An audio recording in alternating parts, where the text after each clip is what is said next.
Guys, welcome back to my channel Bansal biology. आज का जो वीडियो है इसमें हम एंडो मेम्ब्रेन सिस्टम के बारे में देखने वाले हैं। So let's get start with the lecture guys. सबसे पहले अगर हम एंडो मेम्ब्रेन सिस्टम की बात करें तो ये किस में चलती है? सेल में प्रेजेंट होती है।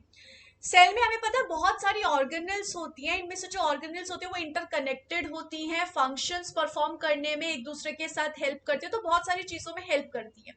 ऐसे ही एक हेल्प करके, ऐसे ही एक फंक्शन साथ में करके बनता है एंडो मेम्ब्रेन सिस्टम। किस तरीके से होता है एंडो मेम्ब्रेन सिस्टम, आइए हम देखते हैं। अगर हम यहाँ पर देखें, यहाँ पर एक सेल को हम कब सेल बोलते हैं? जब उसके पास प्लाज्मा मेम्ब्रेन हो, यानी कि सबसे आउटर कवरिंग जो है एक सेल की, उसको क्या बोला जाता है? Plasma membrane. उसके अंदर यहाँ पे क्या प्रेजेंट होगा? उसके अंदर यहाँ पर इस तरीके से प्रेजेंट होता है न्यूक्लियस। न्यूक्लियस जो है उसकी मेम्ब्रेन एक और ऑर्गेनेल के साथ इंटरकनेक्टेड होती है। उस ऑर्गेनेल का नाम होता है ईआर। अब ये जो ईआर है, मुझे इसके ऊपर क्या दिखे? मुझे इस पे बहुत सारे स्पॉट्स दिखे, तो मैंने सोचा यार ये ईआर पे जो स्पॉट्स है वो कौन से हैं, क्या है ये? तो मुझे पता चला ये जो स्पॉट्स है ये राइबोसोम होते हैं। राइबोसोम। राइबोसोम का क्या काम होता है? इनका काम होता है प्रोटीन की सिंथेसिस करना। राइबोसोम प्रेजेंट है ईआर के ऊपर, यानी कि मैं कह सकती हूँ ईआर में प्रोटीन की सिंथेसिस हो रही है। अब इस ईआर जो है ये ऐसे पैचेस की वजह से, ऐसे डॉट डॉट की वजह से रफ रफ दिख रहा है, तो इसलिए इसका नाम क्या पड़ जाता है? Rough ER, R E R. और इसमें क्या हो रहा है? प्रोटीन की सिंथेसिस हो रही है, बहुत सारे प्रोटीन्स बन रहे हैं। ईआर बोल रहा है कि मैम मुझे इतने सारे प्रोटीन्स नहीं चाहिए, राइबोसोम ने तो इतने सारे प्रोटीन्स बना दिए, मैं क्या करूं इनका? हमने कहा ठीक है इसको आगे ट्रांसपोर्ट कर देते हैं, क्या फर्क पड़ता है, आगे ट्रांसपोर्ट करते हैं। तो यहाँ पर क्या बनेगी? यहाँ पर ईआर से फॉर्म होगी एक वेसिकल, एक छोटा सा बड यहाँ पे फॉर्म होगा, और इसमें इस प्रोटीन को क्या कर दिया जाएगा? रख दिया जाएगा।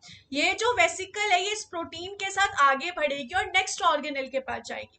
किसके पास जाएगी? यहाँ पर ये जाने वाली है गोल्जी अपैरेटस के पास। गोल्जी अपैरेटस से ये वेसिकल आके फ्यूज हो जाएगी, यानी कि इससे जाके ज्वाइन हो जाएगी। तो किस तरीके से यहाँ पर ये स्ट्रक्चर बनेगा, आइए हम देखते हैं। इतना मैं इरेज कर देती हूँ। यहाँ पर इस तरीके से वेसिकल्स आ गई। वेसिकल ने इस प्रोटीन को गोल्जी को दे दिया। गोल्जी को बोला भाई अब तू ये रख, ये अब तेरे लिए रहेगा। गोल्जी बोला कि मुझे ये प्रोटीन नहीं चाहिए, मेरा भी नहीं है ये प्रोटीन, मुझे नहीं चाहिए। तो अब गोल्जी क्या करेगा? गोल्जी अब इसको आगे ट्रांसपोर्ट कर देगा। गोल्जी बोल रहा है मुझे तो ये प्रोटीन नहीं चाहिए, तो मैं इसका क्या करूं? तो गोल्जी क्या करेगा? गोल्जी एक एक करके इसको आगे आगे पास करता रहेगा। पर अभी ये पूरा का पूरा स्ट्रक्चर किसका है? गोल्जी का है। क्या गोल्जी सिर्फ उसको आगे ट्रांसपोर्ट ही करेगा? नहीं, गोल्जी इसका क्या कर सकता है? गोल्जी इसका मॉडिफिकेशन भी कर सकता है। मॉडिफिकेशन यानी कि इसमें से चीजें निकाल सकता है, ऐड कर सकता है, काफी सारी चीजें कर सकता है।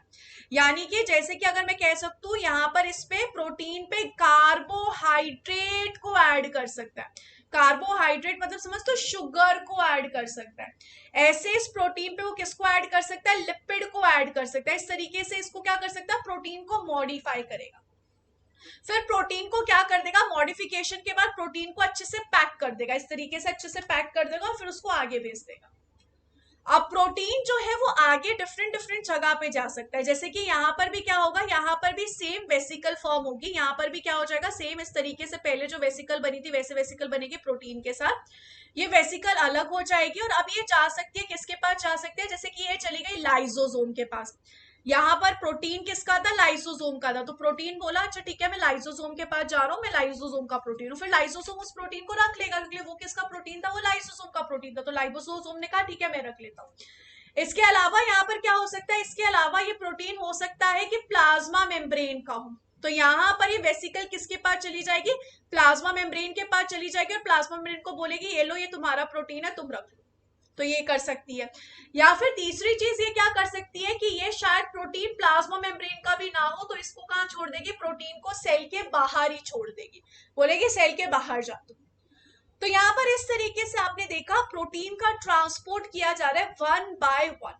यहाँ पर सिर्फ प्रोटीन का ही ट्रांसपोर्ट नहीं होता, जैसे कि अभी हमारे पास ये न्यूक्लियस है, तो न्यूक्लियस के साथ यहाँ पर एससीआर भी प्रेजेंट होता है। एससीआर का मतलब क्या होता है? Smooth endoplasmic reticulum. Smooth endoplasmic reticulum यहाँ पे किसकी सिंथेसिस करता है? लिपिड्स की सिंथेसिस करता है। तो यहाँ पर ये लिपिड्स भी इसी तरीके से पास हो सकते हैं। तभी तो हमने कहा ये लिपिड भी ऐड करवा सकता है। तो लिपिड आया कहाँ से? एससीआरसी तो आया, और उसको फिर आगे ट्रांसपोर्ट कर सकता है। तो ये एंडोमेम्ब्रेन सिस्टम इस तरीके से बेसिकली चलता है, जिसमें आपने क्या किया? प्रोटीन्स को या फिर लिपिड को एक के बाद एक ट्रांसफर क्या ईआर से गोल्जी में, गोल्जी से लाइसोसोम में, या फिर प्लाज्मा मेम्ब्रेन में, या फिर सेल के बाहर। यहाँ तो प्लाज्मा मेम्ब्रेन पे भेज दोगे, या फिर आप सेल के बाहर एक्स्ट्रा सेल्यूलर भेज दोगे, सीधा सेल से उसको निकाल दोगे। तो ये पूरा एंडो मेम्ब्रेन सिस्टम होता है जो कि प्रोटीन और लिपिड के थ्रू कनेक्टेड होता है। गोल्जी को इसलिए यहाँ पर क्या बोला जाता है, गोल्जी को इसलिए यहाँ पे post office of the cell भी कहा जाता है। पोस्ट ऑफिस क्योंकि इसने पैकेजिंग किया, मॉडिफिकेशन किया, फिर आगे पास भी किया, इसलिए। सो आई होप गाइस आपको एंडो मेम्ब्रेन सिस्टम जो है बहुत अच्छे से समझ में आ गया होगा। Thank you so much for watching this video. अगर आपको वीडियो अच्छा लगा होगा तो अपने दोस्तों के साथ जरूर शेयर कीजिएगा और सब्सक्राइब करना चैनल को मत भूलिएगा। Thank you so much guys, bye bye, take care.